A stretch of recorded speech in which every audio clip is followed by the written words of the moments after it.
ना आंख चेक कराने चला गया, बहुत जगह सुनाया मैंने।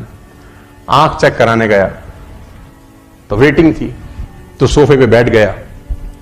जो ऑप्टोमेट्रिस्ट था वो किसी आदमी की आंख चेक कर रहा था, तो उनके पास एक चश्मा सा रहता है ना, जो खाली रहता है अंदर। तो उसने उस आदमी को चश्मा लगाया और उसमें एक शीशा डाला।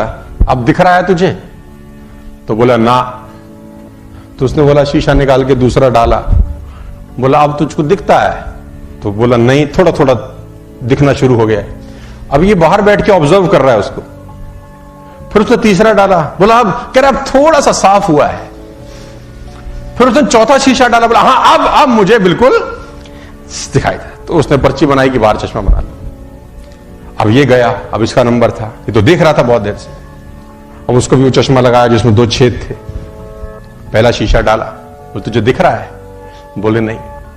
तो उसने वाला निकाल के दूसरा डाल दिया। बोला अब दिख रहा है? बोला अभी भी नहीं। उसने फिर तीसरा डाला। बोला अब? बोला अभी भी नहीं। चौथा नहीं, पांचवा नहीं, छठा नहीं, सातवां नहीं, आठवां, जितनी ट्रे थी सारे डाल डाली। अब कह रहे नहीं। तो जो चेक कर रहा था उसने बोला नहीं पढ़ा जा रहा? कह रहा नहीं। बोला पढ़े भी हो?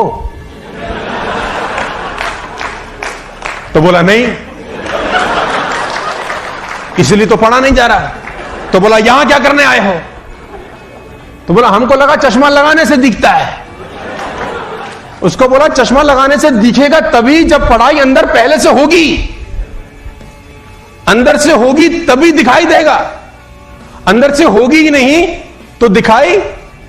मैं चाइनीज लैंग्वेज लिख दूं यहां, चाइनीज, कुछ चाइनीज ची चू चा चा चू है, ऐसा कुछ लिख दूं तो तुम पढ़ पाओगे क्या? जबकि तुमको दिखता भी है, परफेक्ट नजर आता है। चाइनीज लैंग्वेज पढ़ पाएंगे? अरबी लैंग्वेज? यानी पढ़ भी वही पाएंगे जो ज्ञान पहले अंदर होगा ना।